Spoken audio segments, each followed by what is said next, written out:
This is ChangeMakers with Katie Gore, finding the right solutions for the affordable housing community. This week's ChangeMaker is Ron Terwilliger, the Chairman Emeritus of Trammell Residential Company, a national residential real estate company and the largest developer of multifamily housing in the country. Ron is currently spearheading the Center for Housing Policy at the Bipartisan Policy Center. He also chairs Habitat for Humanity's Global Development Council and serves as chairman of the Enterprise Community Partners Board of Trustees. Ron, welcome to the podcast. Thank you, Katie. It's nice to be with you. Great to have you here. So your life is so intriguing, your philanthropic contributions really colossal, and your achievements are so impactful. Let's talk about you before we talk about what you've done. How did your life story evolve in a way that brought you to where you are now? I grew up in Arlington, Virginia, kind of a lower middle income family. My parents hadn't gone to college, but my brother and I were both really excellent athletes, and I got to go to the Naval Academy. When I got out of the Navy, I went to Harvard Business School and got into real estate.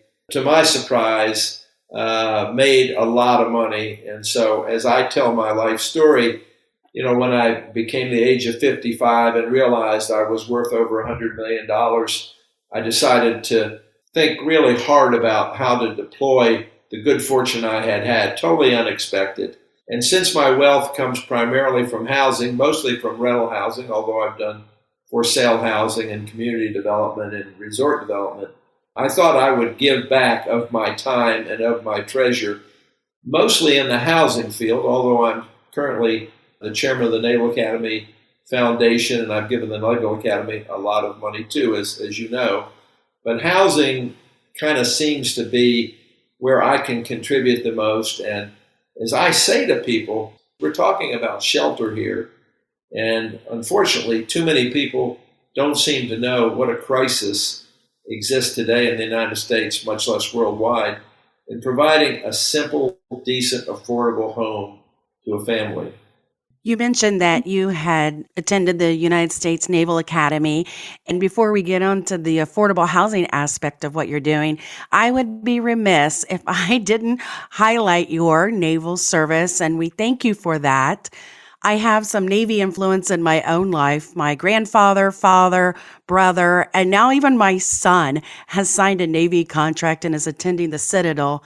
So if you were going to reflect on your time in the Navy, maybe even how that impacted your approach to business and even giving, what would you say that impact would have been? Well, the Academy, I think, really shaped my future more than I would say my naval service, although, you can never disconnect them all. I played two sports at the Academy, so I had to really budget my time carefully and got out in 1963 and went into the Navy for 5 years. I was in submarines for part of that time.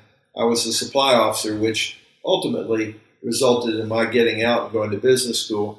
But I think the Academy, I'm chairman of the Naval Academy Foundation now. I spent time last month on a retreat with some of my fellow board members, and everybody told their story about how they got into the Academy and how it shaped their life. And I think it just gives you a sense of honor, a sense of discipline. It's leaders to serve the nation, mental, moral, and physical leadership.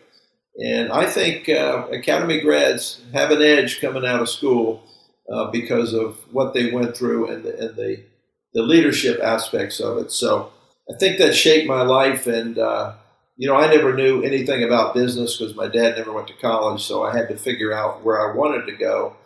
And I figured that out at Harvard Business School based on a real estate course. But the Navy is a big part of shaping my, destiny as an 18 to 27-year-old. And so I give back to the Academy financially and now serving as chairman of the foundation. Well, and the Navy has a unique way of also training people, not just on the structure and the honor and duty and respect, but really creating that sense of resiliency, which I'm sure has been fantastic as you went into business, because it's definitely a curve of ups and downs. Let's talk about some of your contributions to business, even before we get to the current philanthropic contributions that you're making. When you were in real estate and multifamily housing, that's, I'm assuming, where you first got your philosophies and the realization of the dire crisis of affordable housing. What was that like for you when your eyes kind of started opening to the current state? Yeah, I had the good fortune to become the national managing partner of Trammell Residential, which not only financially was incredibly lucrative, but it gave me exposure to the whole country. We had 23 offices we built in probably 30 some odd states. So I had a broad perspective of the U.S. I started serving in leadership roles because of my profile as the managing partner, and ultimately became a board member at Habitat, which I eventually chaired and am still engaged with. And I got just a sense as I traveled around that we were building market rate housing. We built some affordable housing. We had one division that built low-income housing, tax credit housing. But as time went on and as I saw more around the country and I traveled to all these cities, I saw how many people were desperate for a decent place to live. And so it just kind of shaped my understanding of what was going on in this country, because I grew up, my dad never made $10,000 a year in his life working two jobs, but we did have a simple, decent home, an 800 square foot home, 3-bedroom, 1-bath. It was adequate. It was not, I didn't feel handicapped at all by that. But so many people I know, and I began to realize, don't have even that and have to move from house to house as they get foreclosed on or as they get evicted because they can't make the rent. So it seemed like a really important, basic human, to me, a basic human right, a right to housing that was not, even in the richest country in the world, the United States still has a terrible housing crisis. And I just thought I was going to do the best I can to try and address that. You said that we can no longer afford the continued silence about the crisis in housing. So, what does the opposite of silence look like for you? I have tried to figure out how to make an impact. I'm still trying to figure that out. I just started a housing policy center at the Bipartisan Policy Center because I do believe housing is a nonpartisan issue, and to the extent that funding is a part of the solution, that it should be a bipartisan issue. Republicans and Democrats ought to get together.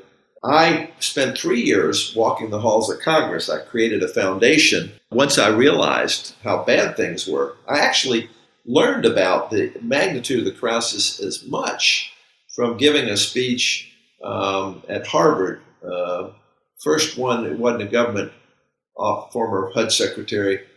I gave this speech and I researched it carefully, and that's when the order of magnitude of the crisis became apparent to me. So I created a foundation. I got a gal named Pam Patno, a woman who ultimately became Deputy Secretary of HUD.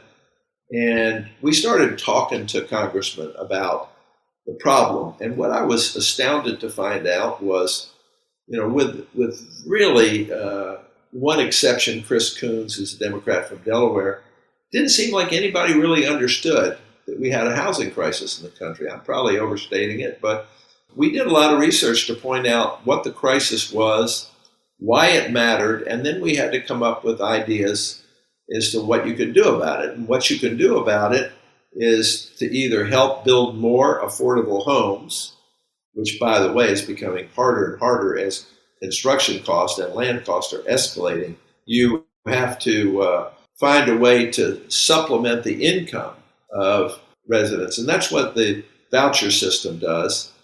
But we only give vouchers to 1 out of 5 people who are eligible. So right now, the United States is not investing enough to help house its citizens. I think it's not only at the federal level, but that's where the big money is. And we do spend a lot of money at the federal level. The biggest subsidy historically has been the mortgage interest deduction, which is really poorly targeted to people who can afford homes and itemize on their tax return. They're not the people that really need the help. So I think it's getting everybody concerned about the problem The federal government can do a lot more and needs to. State and local, where the zoning rules are made, they can do things. I was on a call yesterday where we talked about accessory dwelling units being approved in California. California's changed their zoning laws so that single-family lot you can build 2 units. We'll see how impactful that is. But the federal government needs to provide more subsidy and more incentives, and the state and local governments need to do their part, not only to build housing, but to make sure the housing is in a neighborhood of opportunity where families can grow and where kids can get decent education. That's another challenge we have now because of all of the redlining, the segregation. So many low-income families are trapped in poor neighborhoods that are unsafe and have failing schools.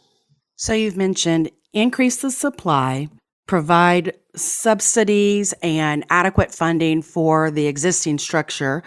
You've mentioned provide more incentives, creatively look at zoning laws that may be prohibiting, the additional affordable housing or the development of something that's, not just the single family home, and also preservation of existing stock.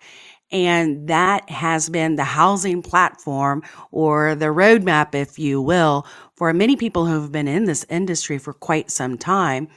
And like you mentioned, there's either lack of understanding of what the need is or lack of will or lack of bipartisan support. And one of the things that we've seen is, when you have a national emergency and you have a situation like COVID roll in, it really exaggerated the housing instability of what the nation is presented with. And it's so unusual. Like you mentioned, we've got a country that has so many resources, but why we're struggling with this core issue, there is a disconnect. I assume, and not to put words in your mouth, but I assume this is why you've launched the Bipartisan Center to kind of start your vision here and work through this. What is that looking like? Well, interestingly, I'm going tomorrow to D.C. and have a meeting with my advisory board. We had hopes that in the Build Back Better bill, there was north of $150 billion set aside for housing, but it doesn't look like that's going to happen. And Senator Manchin is now talking about maybe other legislation that could improve the deficit, which seems to never happen. But we're now worried that any new legislation that replaces Build Back Better, the Congress will do what they always do, which is forget housing. I mean, and not only Congress, presidents. When's the last time you heard the president in their State of the Union talk about the need for housing? I quote the 1949 Housing Act, which set an aspirational goal for the United States for every American family to have a decent home and a suitable living environment. So they kind of talked about the home, but then the environment of the neighborhood. That obviously has never been funded and probably been forgotten by most everybody who was born after that. But it's going to be difficult. We have to get the attention of the people who can make a difference, and we have to make them believe it's a priority, because now with Ukraine going on, you're going to see more pressure for us to spend more money on the military. There's already on the Biden administration a lot of pressure to spend more money from the progressive standpoint on the social side. There's just so much money to go around, and housing always seems to be forgotten. A basic human need, and it just seems to be forgotten. You noted that the 1949 Housing Act, where both political parties came together and set forth a national objective for decent homes, suitable living for every American family. But we're clearly not there, and we definitely haven't reached the finish line. So what do you think it's going to take? I think it's going to take leadership. And I was hoping President Biden would be this leader. I think it's going to take somebody to make it a national priority. There is a lot of negatives going on, of course, at the local level, but they're not getting everybody's attention. And we just need to make it a national priority. It's interesting, the Urban Land Institute, where I have a housing center, and I had an advisory board meeting yesterday. Urban Land Institute is a big platform for people from all over the United States and actually internationally now in all aspects of real estate. And they set 3 priorities one of which is housing. So the Urban Land Institute figured out that housing is a real critical aspect of the real estate industry and needs to be emphasized. I would love nothing more than President Biden in his next State of the Union to make this a national priority, call on governors, state legislatures, local policy councils to find ways to house their citizens, to make it a basic human right in everybody's mind. Sadly, we're so far from that. It's amazing to me because we are, I believe, the wealthiest country in the world that has really never spent, since the 49 Housing Act, any emphasis on housing as population. So do you think the biggest roadblock to fixing the housing crisis is just, the political will or political legislation? Because, clearly when we provide millions of dollars in emergency rental relief, we find money for priorities. So is that one of the biggest, roadblocks here? Well, you said it earlier, but if you think about it, the home builders now said we're 6 million units short. Rental occupancy is higher than it's ever been. We had rent increases in this country averaging close to 20% last year. In some places like Palm Beach County, where I live down here in the winter, 38%. At the same time, rents are going up, costs are going up, construction costs are going up faster than I've ever seen in my 50 years in the industry. Land costs are going up. So the problem is moving away from us in terms of the cost equation and the rent equation. It's getting worse and worse. I think what we have to have is more supply. We have to preserve, as you mentioned, what we have now affordable. Some of the low-income housing tax credit programs early on only required 30 years of affordability, and actually you could get out after 15, I think. Those should be permanent. Anybody who uses a low-income housing tax credit, those units should be permanently affordable. We've got to find a way to preserve the units that currently exist. That's very hard because apartments are so expensive now.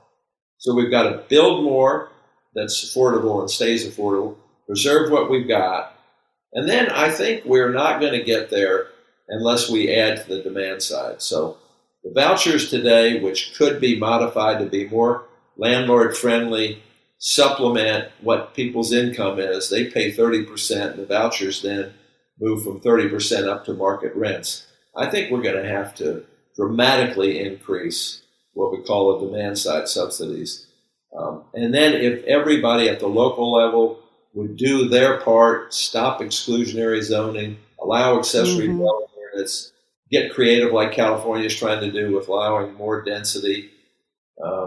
If people could have, turned NIMBYism into YIMBYism, as the terms go, we could make a big dent in this. But it's a shame to see so many American families desperate to have any money left over after they pay their rent for food or medicine. It's just not what the United States should stand for. Absolutely. I couldn't agree more. And on that note, let's take a break. But coming up in the second part of my conversation with Ron Terwilliger, Ron shares his hopes for the future.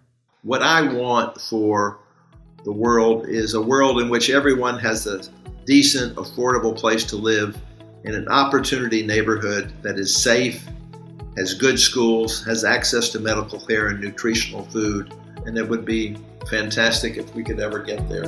Thanks for listening to ChangeMakers with Katie Gore. To find out more about Katie, go to quadel.com. That's QUADEL.com. This has been a production of Forbes Books Radio.